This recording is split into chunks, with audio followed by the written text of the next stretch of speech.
Alright, hello people of the internet. It is I, Soulrack Dragon here, back with more Fate Grand Order, where today, on YouTube at least, we're seeing what the Ordeal call Prologue is all about. I can't imagine it's going to be a very long episode, this one, but this is going to be coming out immediately after the conclusion of LV7, so it's a nice flow for you all, even though it's been like a week for me.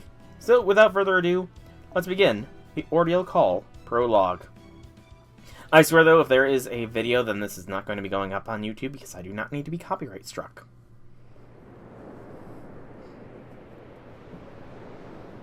Blue skies. A bleached earth.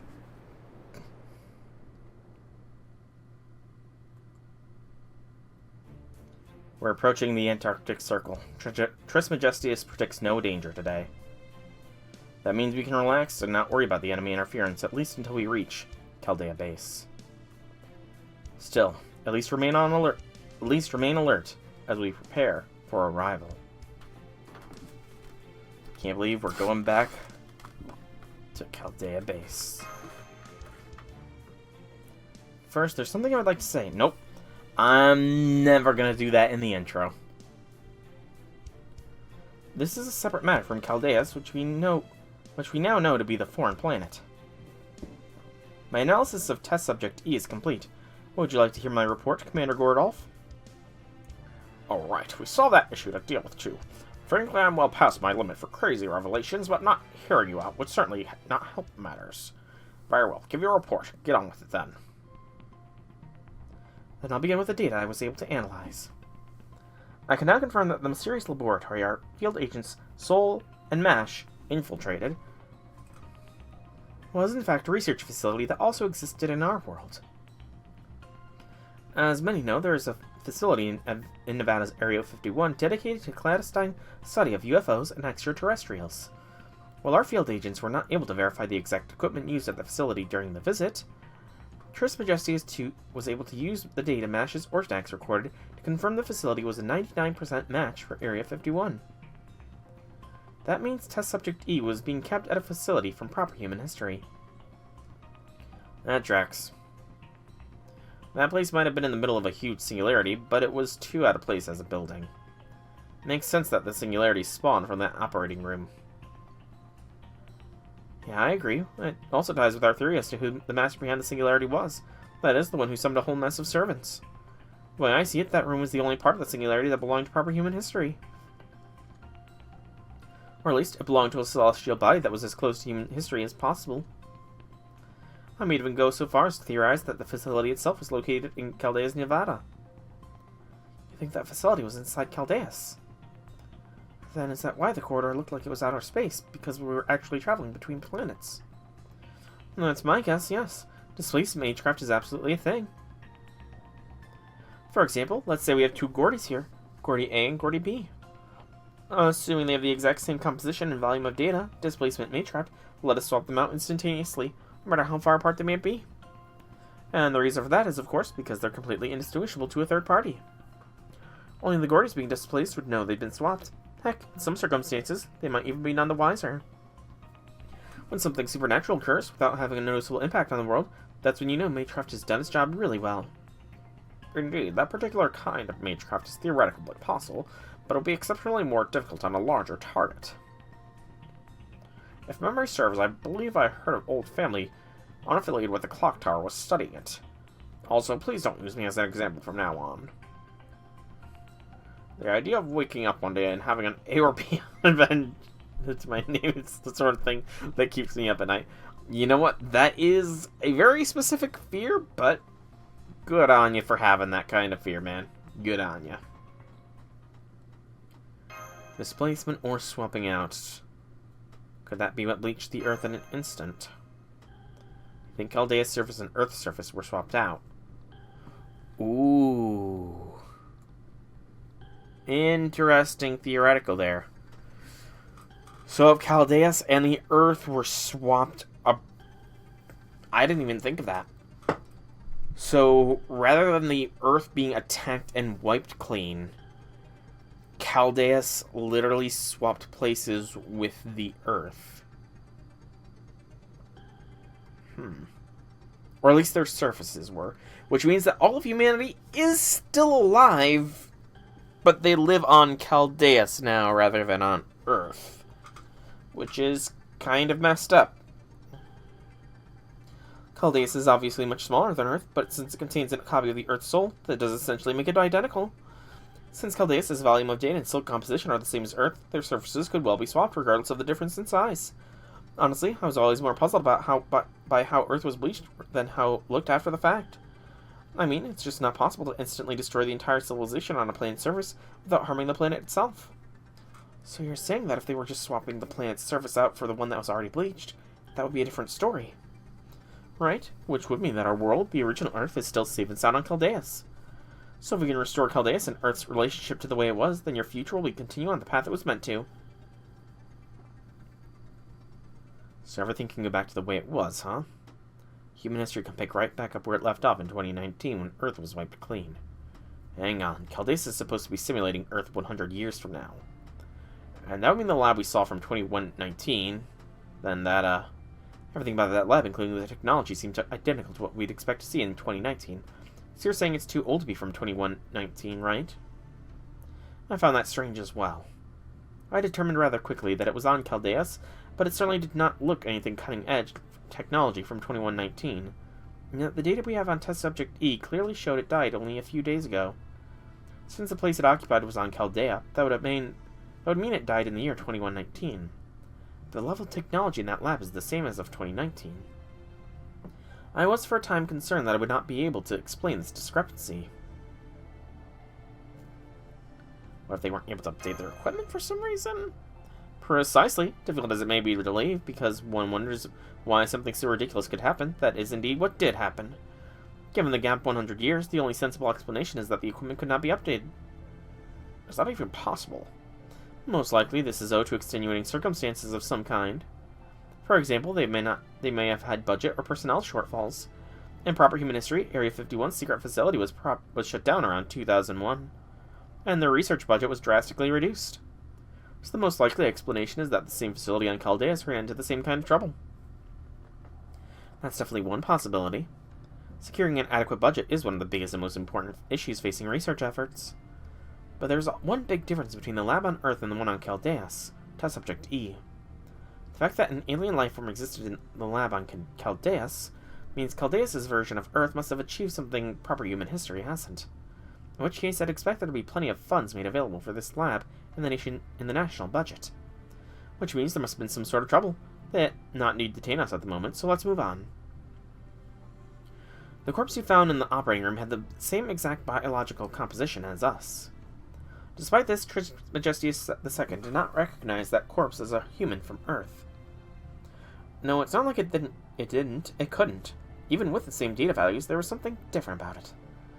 And because of that error in logic, Trismegistus II was unable to come to a final conclusion on Test Subject E.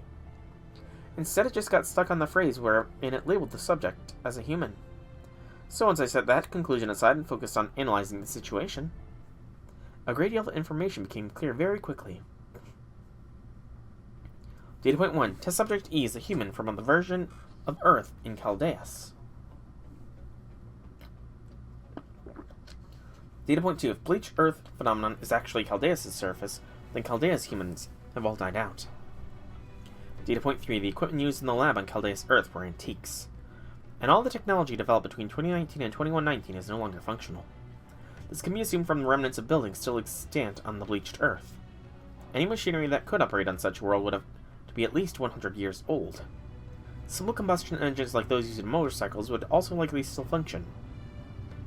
So those are the facts I was able to ascertain from Test Subject E. If we take those into consideration when asking why Test Subject E became a master, why they summoned so many servants, and why they spawned such a huge singularity, from everything points to revenge. That the Chaldeus Earth was bleached. We may not know how it happened, but we can figure out why. Chaldeus Earth was bleached so its surface could be swapped out with our Earths.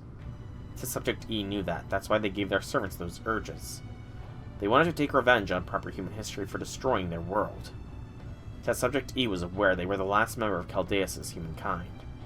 That made him the sole representative of all of Chaldeus' human life. In fact, that's the only explanation for how they were able to summon that many servants. Otherwise, there's just no way one person could possibly summon so many. Hi! It must have been the collective will of every human who died on Chaldeus that made summoning servants in such numbers possible.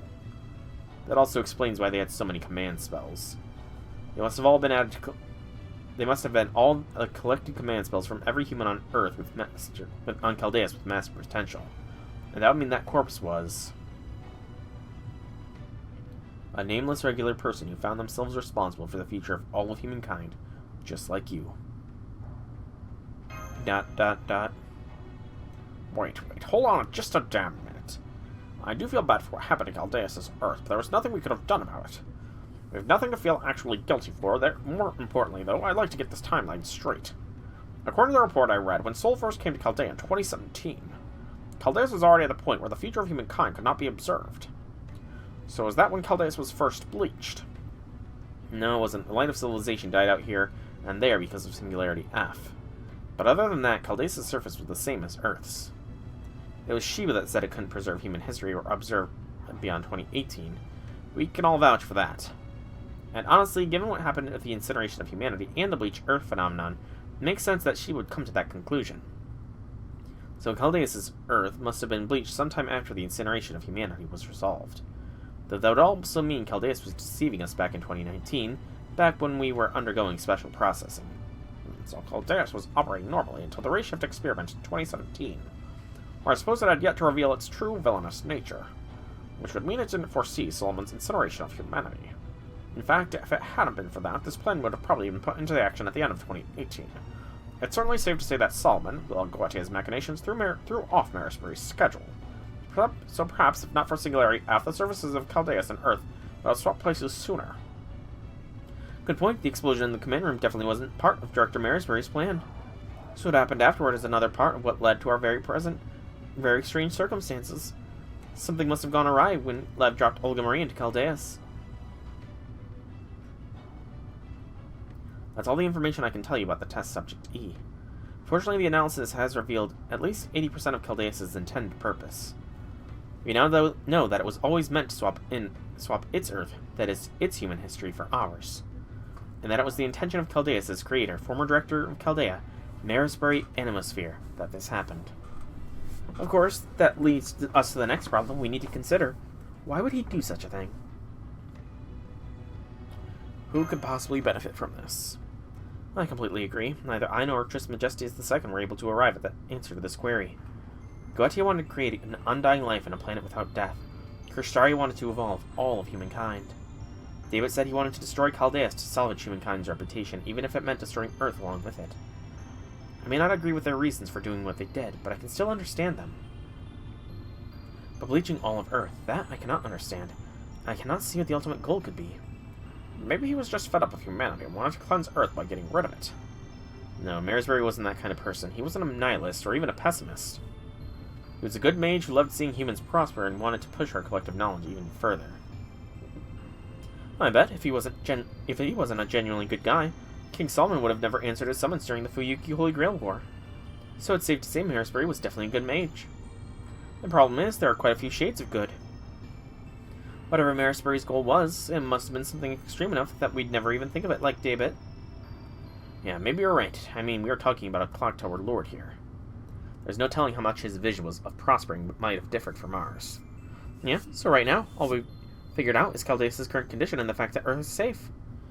But we should find all the answers once we get to Antarctica. How much further, Nemo? Funny you should ask. We're actually just about to enter the Antarctic Circle now. I'm not seeing any obstructions. We should reach Chaldea Base in... Uh-oh. Wall. Dead ahead. Full reverse. Hard to port. All hands brace for impact. How is there a wall? You guys see that? She didn't even warn us. I checked no hostile sign or gravity field. Yep, we're still being repelled. What kind of air pressure could possibly keep the storm border away? Damn it, I should have known it wouldn't be that simple.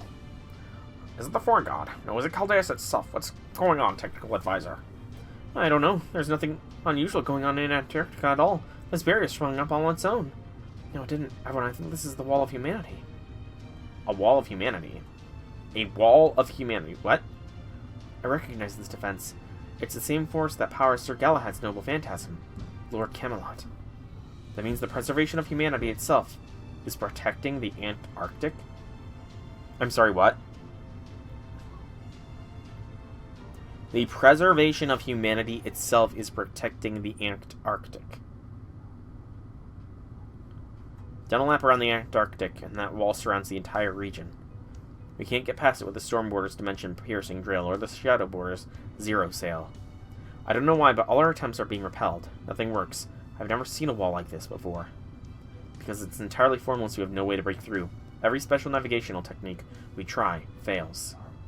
I have no idea how it works or why it's doing this. Unbelievable. Our destination is right in front of us, so we can't even get near it. Technical advisor, Altnow, isn't there anything we can do? Surely you must have at least analyzed it by now, right? I'm sorry, but I'm completely bewildered too. What is this? Some kind of prank? Alright, this thing pops up whenever we approach and disappears when we move away. It's completely denying us any way to get through, but it's also it's barely damaging the ship at all. I can't even figure out what's powering it. I think I prefer the storm walls. If it's just like Lord Camelot, then it's powered by an immense amount of willpower. Of course this was going to happen. Now that the 7 Lostbelts are gone, Chaldeus has become the foundation of human history. The celestial sphere for the preservation of humanity. Who's talking? Kotomine? That wall isn't meant to keep Chaldeus safe. It's a checkpoint intended to keep foreign elements out. The Antarctic is not what's keeping you out. Proper human history itself is rejecting you. I'm sorry, proper human history. I thought we were cool after I saved you from being incinerated. That voice. It's coming from on the deck. It's Romani Archman. Marie, try to record what he's saying. Croucher, pointing the camera his way now. Romani!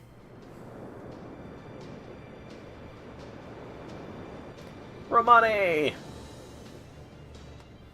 He's back. This is the domain of proper human history. None of you can enter it as you are now. I'll admit, even I didn't foresee this outcome. Over the course of this war, you've handled far too many things that simply do not exist in proper human history.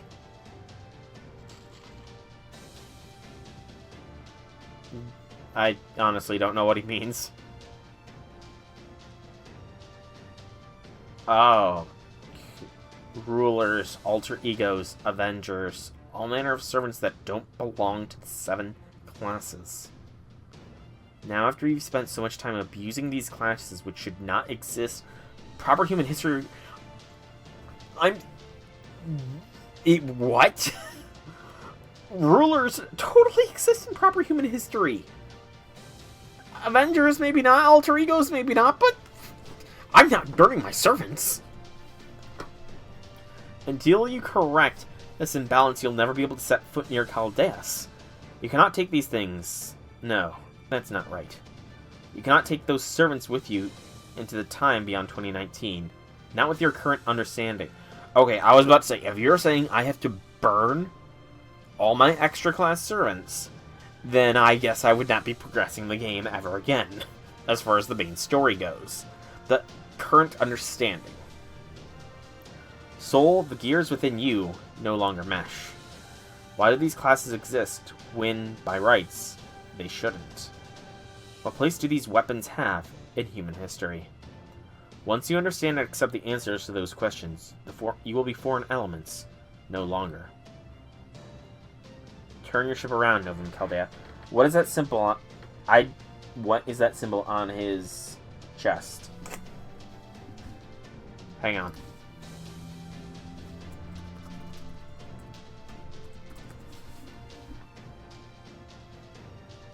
No, it's not the symbol of Solomon.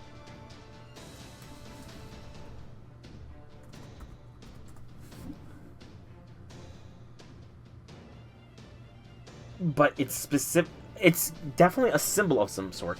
It's also not the symbol of Goetia. It looks like it, but the thing is those kinds of symbols also tend to have meaning as well.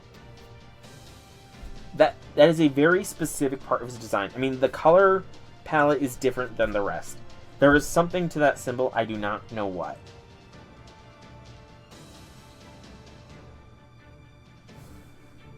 It's the...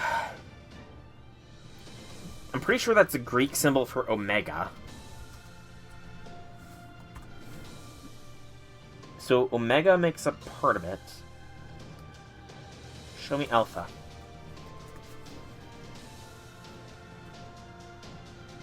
Okay, so it's not Alpha and Omega, at the very least.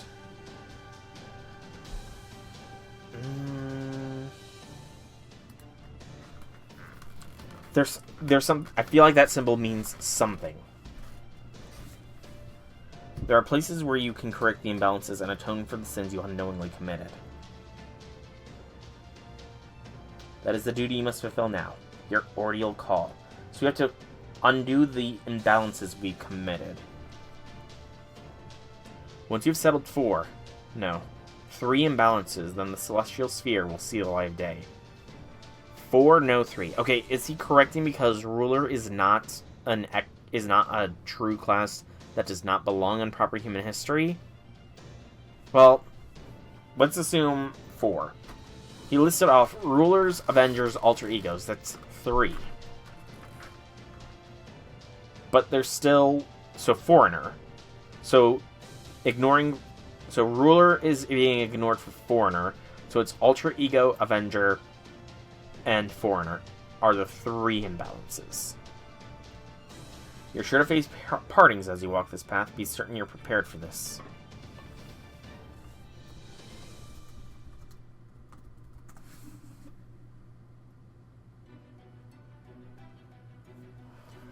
Majesties II has arrived at a conclusion. Looks like the mysterious figure was telling the truth. The barrier around Antarctica is a kind of self-purification mechanism, and we're the reason it's being created. As such, as much as it pains me to say this, it seems humanity currently sees us as criminals.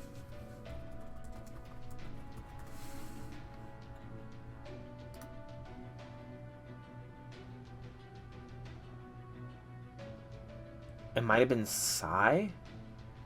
Omega Psi? I'm looking at the Greek alphabet right now. It might have been PSI symbol Greek. It kind of looked like the Psi symbol, so Omega and Psi.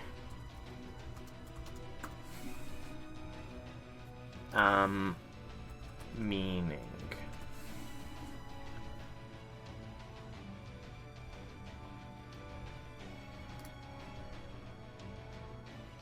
So, Omega represents the end, and the symbol Psi is sort of quantum mechanics based. It means mind or soul. So the end of the mind or soul? Maybe? I don't know. I feel like there's something there. I do feel like there is something there with that symbol. But humanity currently sees us as criminals. Man, you save humanity from being burned away as fuel, and then it sees you as a criminal. Wow. Apparently, we ourselves are the ones preventing us from setting foot on the pure land of Antarctica. I knew it. This wasn't an attack. It was an alarm. Extra classes aren't meant for humans to handle. What about MASH? She's a shielder. If they make me get rid of MASH... Oh. Extra classes are typically too much for humans to handle. And given all the servants from extra classes we've been using, of course humanity would reject us. I guess we've been doing the equivalent of using weapons banned by international laws like they were going out of style. We can't deny we're guilty as... sorry, probably wasn't the best example I could have picked. It's K. Munier. I understand. Thank you. Still, facts are facts. If Chaldeus was made with ill intentions, even secretly, then of course someone will have to be held accountable for the demi-servant experiments. I accept that, and I will let my own deeds demonstrate the righteousness or wrongness of my creation. Even if creating me was wrong, there are still so many futures for us to choose from. Fortunately, I was lucky enough to receive the power to protect. Whatever you have to say about me, I'm certain this power isn't wrong. It isn't evil. You knew all along, huh, MASH? All said, Carlet. But should anyone ever learn of this incident, it's clear you'll all face serious consequences. Is there anything I can do for them? Anything to ensure these fools will be rewarded instead of punished? It's true, Director Marisbury's Chaldea was evil. But it's equally true that what came from it was undeniably good. The accident that happened during 2017 Rayshift experiment, along with everything that came afterward, put an end to Director Marisbury's Chaldea forever. Not just physically, but in spirit, too. The only remaining staff were a dozen or so employees, all unaware of Director Marisbury's intentions. And Romani Archman, who felt a strong responsibility to stop the incineration of humanity. And that meant Chaldea became an entirely different organization than its founder intended. It became a place to preserve not one man's vision for the future, but a future imagined by many different people. And that's never going to change. Not now, not ever. If there's something wrong with us, we'll just fix it with the same courage and wisdom that's brought us this far. That man said we have an imbalance, right? Then there must be points in time affected by this discrepancy, some distortions similar to singularities. So we're going to find them, prove our innocence, and then come back to the Antarctic. Hard starboard, huh? As captain, I have no objections. Besides, I was just thinking we could stand to go back to some places we saw standing buildings and resupply. Very well. As I said earlier, I never expected this to be quite so simple. Do as you see fit, I can stick around a little longer. Speaking as an alchemist from the Atlas Institute, it hurts to hear we're being treated like criminals because we've been relying on certain kinds of weapons. This would mean half, no, a third of the situation is my fault, correct? So I, of course, have no objections either. Trismegistus II and I will continue to help you all on your expedition. Well, looks like our goalposts have moved a little further back than we were expecting. How are you feeling about all this, Soul? You know, maybe it's just because we have Kadak on board. He did try to destroy humanity. Maybe if we just offer him as a sacrificial lamb, it'll let us through. Have we considered that possibility at all? I mean, Romani could be wrong. It could just be because Kadak is on board with us. I want to keep going. Of course I do. You go. You leave. We'll toss Kadak out the window. Alright, let's start exploring the world. We can think of this as getting all our ducks in a row before our showdown with Chaldeus. In fact, everything has worked out as desired, including the opportunity to resupply. That being said, we still have no idea what we'll find out there. We'll have to deal with the imbalances we've racked up over the course of our battles to date, and we'll have to face scrutiny of our mistakes from humanity itself. I hate to borrow that guy's wording, but I can't deny it's a fitting name for our operation. Operation Ordeal Call it is. Once you've overcome these no trials, we'll reach our final destination. True, it was not just Romani. But, you know, how is Daybit also going to pay for his crimes? With 7 Lostbelts gone, Chaldeus has become the celestial sphere for preservation of the very foundation of human history. Novum Chaldea has trafficked far too many things which simply do not exist in proper human history. Oh, they're showing class symbols, aren't they? 1, 2, 3. Until the imbalance is corrected, we cannot approach Chaldeus. 4. 5. We have no idea what we'll find there. 6. 7. Oh wait, still 7 Lostbelts, duh.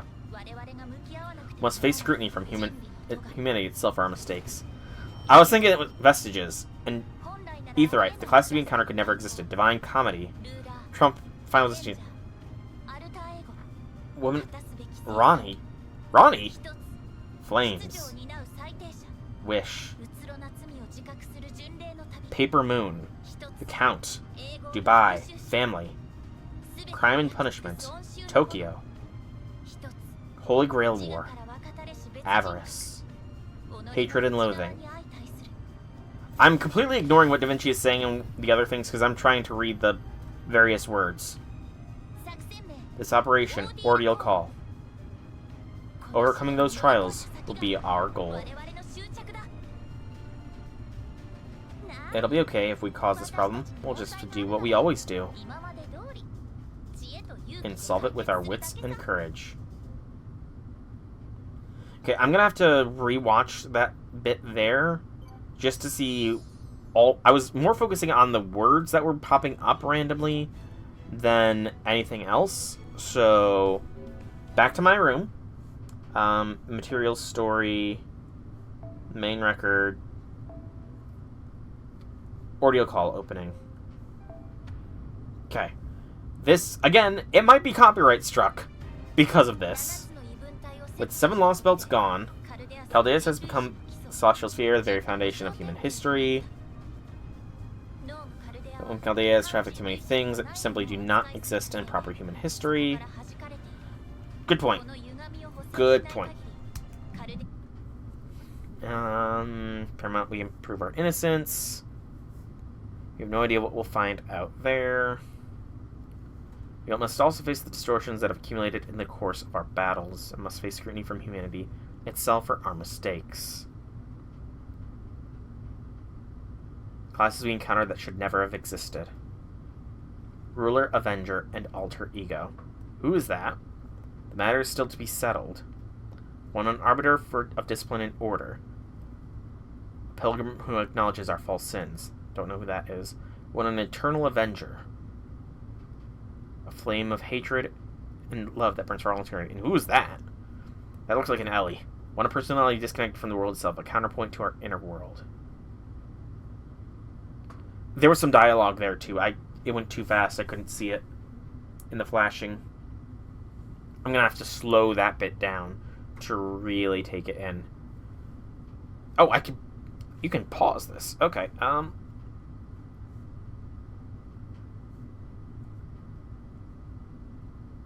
Okay, yeah, that looks like an Ellie-chan. I'm not gonna lie.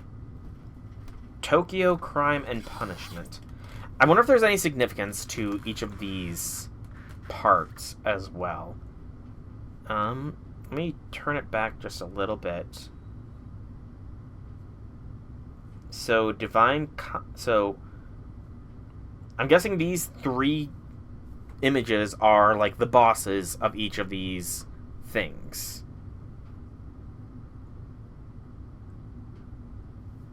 Etherlight.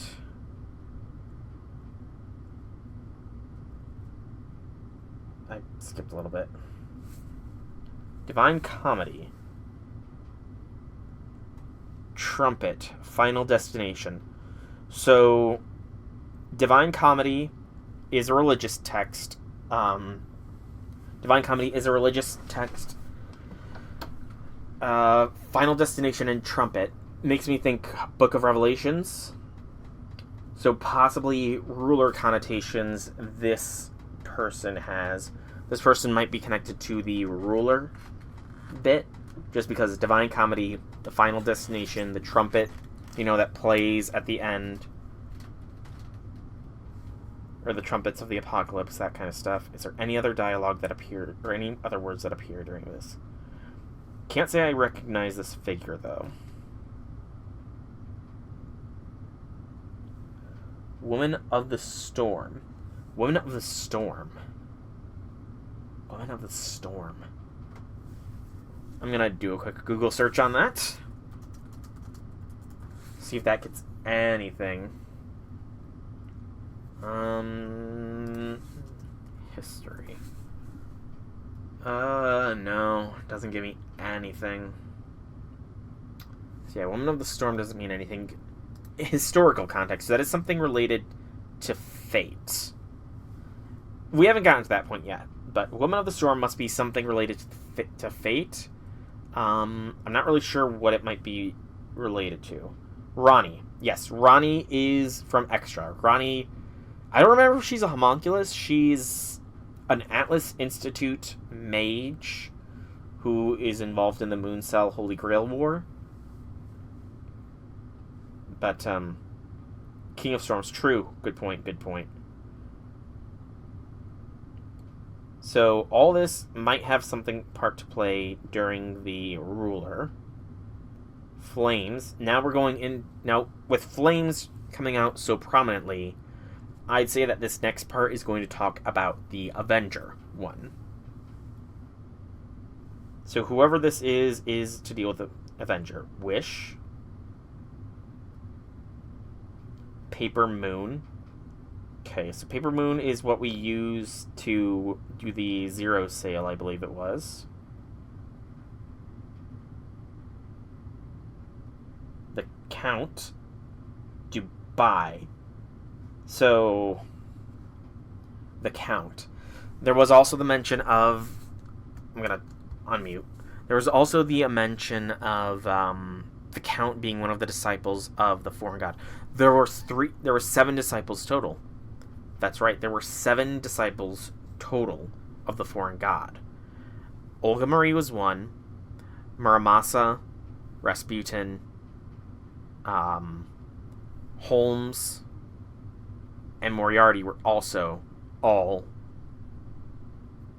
But then there was 2 more. One of them that was mentioned was the Count. So this figure here might be the Count. Looks like Avenger, something with flames, Avenger Dubai. Okay.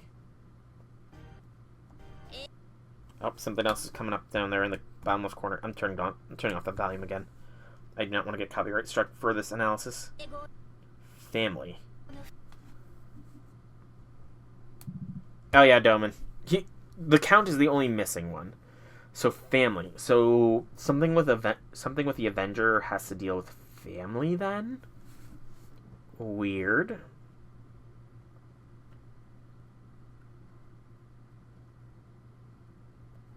Crime and punishment. So this must deal with the alter ego. Crime and punishment. I'm not sure how that connects to alter ego, but Tokyo. So it's something to do with Tokyo. Again, this figure very much kind of looks like an Ellie-chan. Yeah, so is Divine Comedy, I'm pretty sure. Divine Comedy is either a poem or a book. It's a poem. Divine Comedy is a poem. Crime and Punishment is a book. So there's probably some context that can be found, or hints that can be found, which could serve as ideas for where Ordeal Call here is going to go.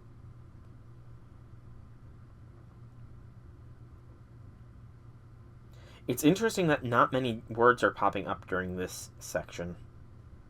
Holy Grail War. AI. Holy Grail War AI. Okay, so Alter Ego is Crime and Punishment, Holy Grail War, AI. I'm feeling very Mooncelly here. No, I'm feeling like we're going to be going to the Mooncell ourselves. The proper Mooncell. Avarice, so some sense of greed.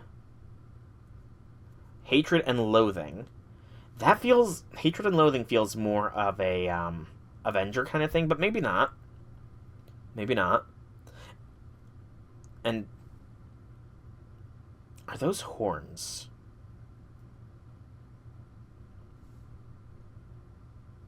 Does this figure... Is that not hair, but the horns of a beast? Flowing. Like this... You can't see the outline. I can make the outline with my mouse. This here, it kind of looks like the horns of a beast, almost. Might not be in order, possibly. But yeah, that right there looks like... It might be jewelry, but again, the beasts have very distinctive... All the beasts, except for Camazotz, I guess, have very distinctive horns as a symbol of their beasthood. AI fades away. And now we're getting to the part where I'm sure I saw... He was not a fully realized beast, though. Foe was not a fully realized beast, so he did not have horns. But if you look up Primate Murder, you'll see that Primate Murder does have horns.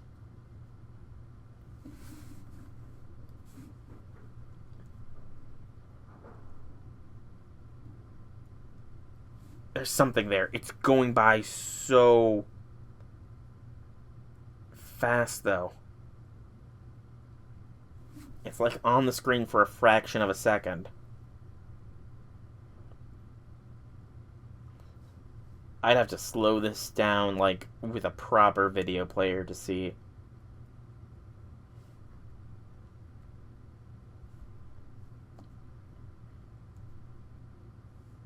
There was something. I literally just saw that.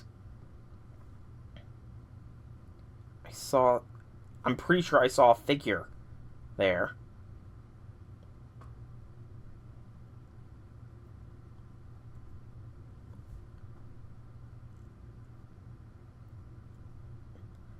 It flashes too quickly. It's during that brief like a frame before that brief flash of light there. I feel like there's something there that's being missed. Also, these are a bunch of creepy faces. I'd have to go back and examine things a little more closely.